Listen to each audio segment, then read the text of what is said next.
this moment, isn't it?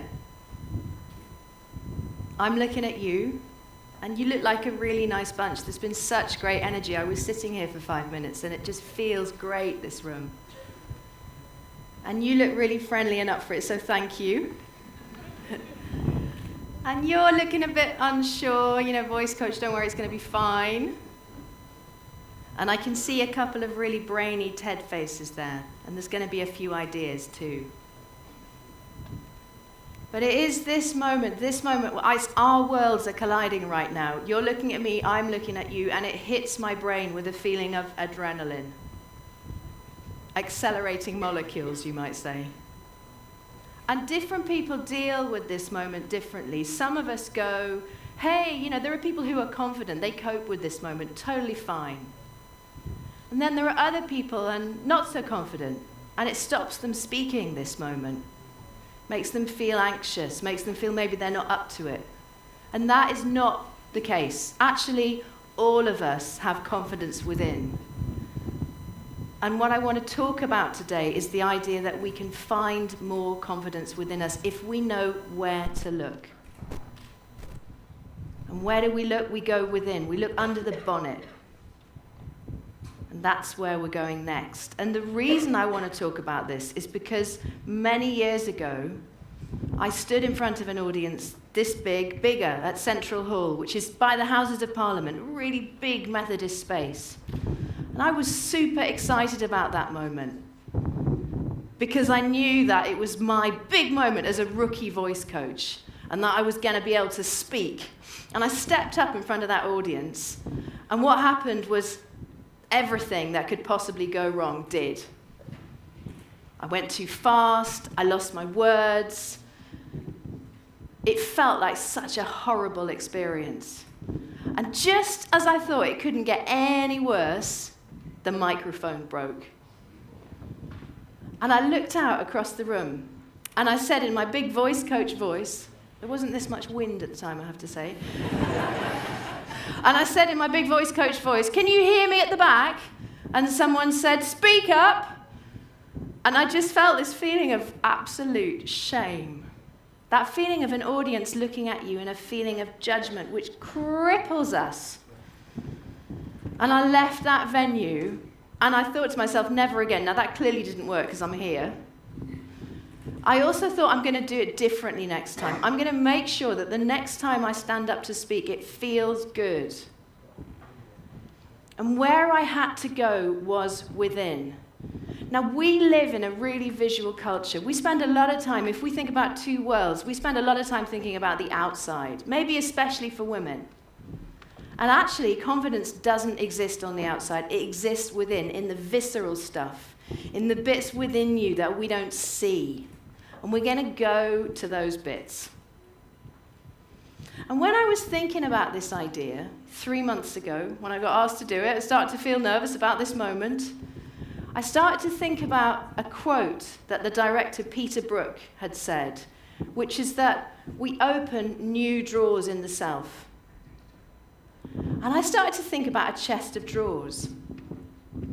And then I came across this really cool maker called George McCallum, who's actually sitting there. And I said to George, can you make me a chest of drawers? And he did. Now, you might be wondering what this object is. And what this object is here is what George made.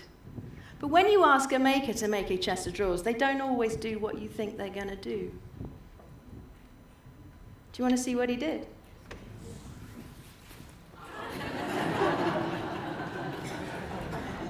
Yeah, thanks, George. Best response of the morning. Upstaged by the furniture. And within this little chest of drawers, or this rather big, manly chest of drawers, are 3 secrets to finding confidence within. 3 lessons that I had to learn on the way. Now, there's a big lesson in here. The last lesson is the big one. We're going to get there. And it's not what you might think. It's a lesson that might surprise you. But first, would you like to see inside the first drawer? Yes. It's a bit delicate, this. George. So what we have in here is an instrument. Because as you've just been hearing, the voice is the most amazing instrument.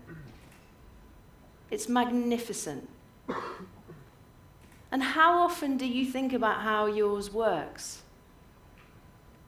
Because like this little guitar, it has a string and it has a hitter. Where's the string of your voice? Should we put a hand on it? Here, give it a shake, it's your larynx. Can everybody do that for me? And then the hitter is the air. Now, when you know that your voice is an instrument, what does that tell you? You know, people come to me and they say, oh, I've got a bad voice, I'm not a good speaker, I get worried about this kind of moment, I hate meetings, I hate presentations, can't do it. The voice is an instrument. There's no such thing as a bad saxophone, is there? Because when we hear a great saxophonist, and he's probably somewhere down here, what we know is that they've practiced a lot. That not only do they have talent, but also that they have worked and worked and worked to get a great sound. Now, if you ever doubt the sound of your voice, let me tell you, all you have to do is practice. And when I was worrying about that moment that I'm going to call my central hall of shame, because it was, what I remembered was the story of a guy in ancient Greece called Demosthenes. Now, it's a bit of a big old name, so we're going to call him the Greek dude from now on, which actually is also a bit of a big word, so we might just call him Dave, I think. Now, Dave was speaking at the assembly, which is like the O2. We have Simon in the room. It's like the Brixton Academy of the Greek, ancient Greek world. And he was feeling pretty nervous. He wanted to be an orator. Orators were the rock stars of their day. And so he geared himself up for this big moment at the assembly. And you know what? He bombed. They said he was uncouth in his speaking and that he stammered. And so the audience jeered at him. They threw stuff. Please don't do that today.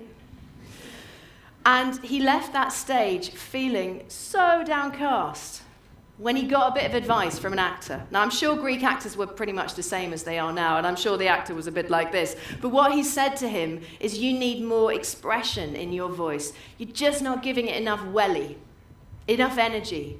And you also need to believe in yourself, because the message is good. So Demosthenes takes himself back home, and he goes for it. This is his rocky moment. He builds himself an underground cellar. He shaves his head, half of his head, so that he can't leave the house for 3 months, and then he practices for 3 months solid in front of a big shield that's polished like a mirror. And when he's ready, when he's up there, he goes out, he goes to the sea, and he speaks over the waves. So his voice has to boom out over the waves. And then he goes back to the assembly. And he speaks again, and he becomes known as one of the greatest orators of his day. So what does that tell you? It tells you about practice, the power of practice. Now, you might not want to shave half your head. You might not want to build an underground cellar, because the council might have words.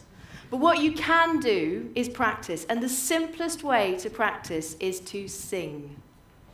You don't have to do a big voice coach warm-up unless you want to. But what I really recommend is that every day sing somewhere. Sing in the shower, sing in the car, sing on the tube if you feel brave. I was in St. Thomas's Hospital for a blood test about 2 weeks ago, and there were 2 women singing in the space where the blood tests were happening, which was lovely, so I recommend it. Singing is the way to a great voice. Practice is the way to a great instrument. So that's lesson 1. And we have another drawer, which we're going to open in a moment. But before we get there, I've got a question. Say you walk into a room, okay? You don't know anybody. Some of you may have had that feeling this morning. How do you know who the most powerful person in the room is? The person with the most confidence, that inner confidence that we're going for here. How could you tell?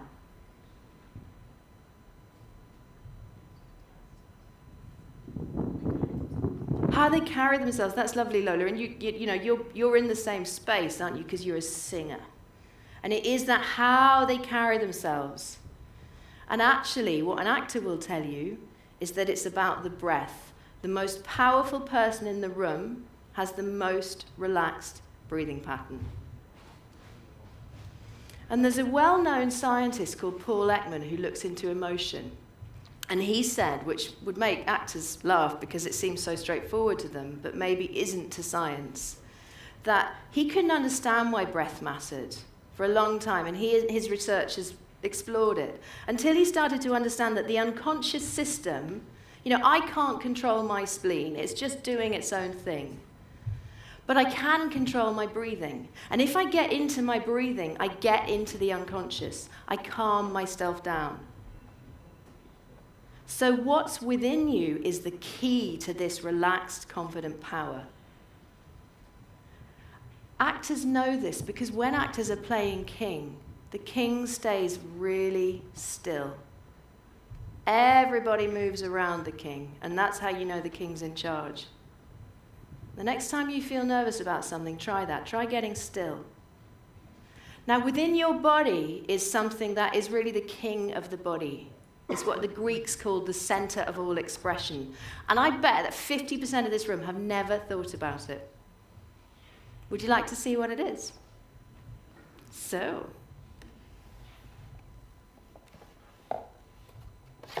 thank you, my still handsome friend. So, okay, we've got our lungs, haven't we? We've got this, which is probably not an anatomical representation of a heart, but it's nice. But what's down here? What's this?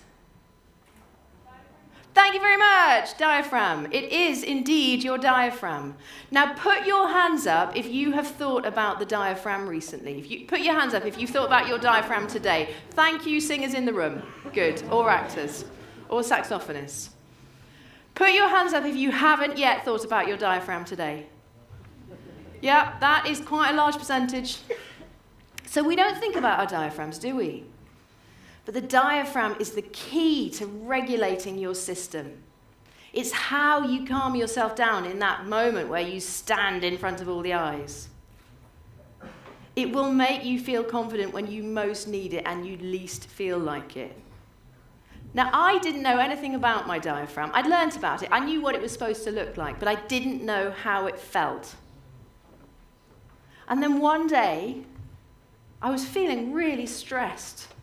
I was breathing up in my chest. I had that kind of squeaky, high-voiced adrenaline breathing up in the chest, not good. And I walked into a yoga class, and the yoga teacher said, "You look really stressed," which is never a good start. He said, "Lie down on the floor." And he laid me down, and I closed my eyes, expecting some lovely, relaxing yoga thing. And suddenly, he put a gym weight on my stomach. And he said, "Breathe, lift that." And I did. I breathed in. And as I breathed in, I had to lift that gym weight with my stomach. And my diaphragm shuddered into action. And suddenly I got it. I got how it should feel. I got that I didn't need to breathe up here anymore, that I could breathe down. And I'd like to suggest that the diaphragm is the king of confidence. So should we find yours? We take a thumb? And take your thumb and just put it below your bra strap. Yeah, that's right, sir, you got it. That's it. And just thumb there and just gently push. Now, Laurence Olivier, when he was taught to breathe, Laurence Olivier, you know the actor, was taught to breathe by pushing a grand piano. Now, I certainly don't have a grand piano at home. London houses don't fit them these days, do they? But we can all practice the feeling of pushing a grand piano if you breathe in and push your thumb away. And now breathe out and feel it push back.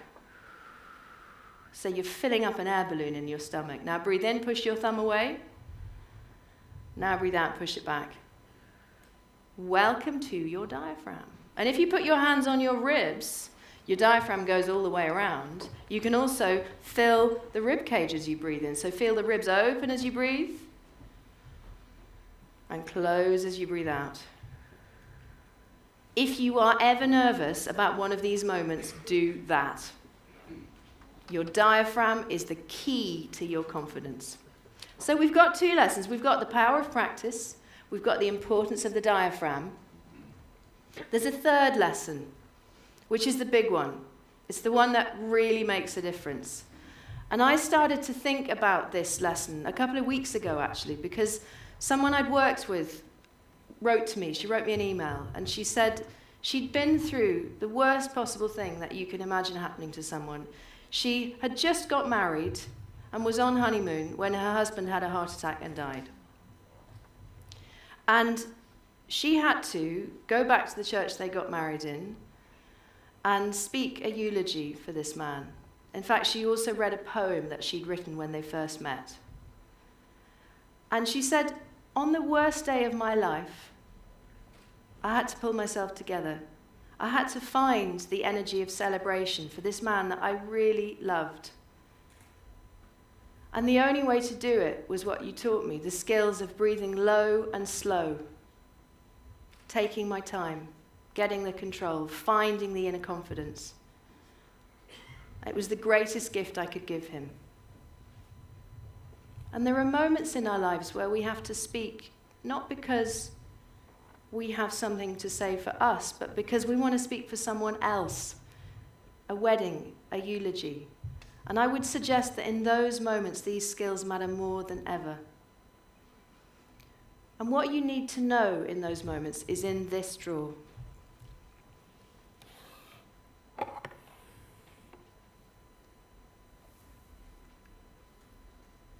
It's breath. It's air. And why air matters is because we breathe our thoughts. All speech is out-breath. All song is out-breath.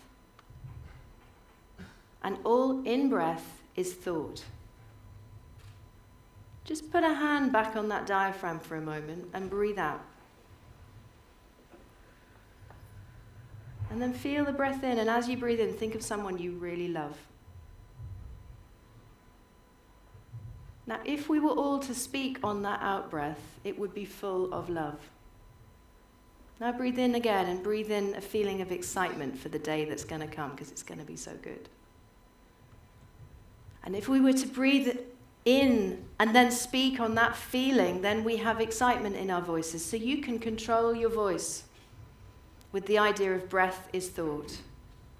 And it's in Latin, the two worlds, ancient and modern. The Romans understood this. Inspiration and respiration have the same root. The Romans understood that we breathe our thoughts. And because we speak on the out-breath, all you have to think about is the in-breath. And you know the simplest way to think about the in-breath? Close your mouth. So who would have thought that the big secret I promised you was that if you want confidence in speech, all you have to do is know when to shut your mouth. Thank you.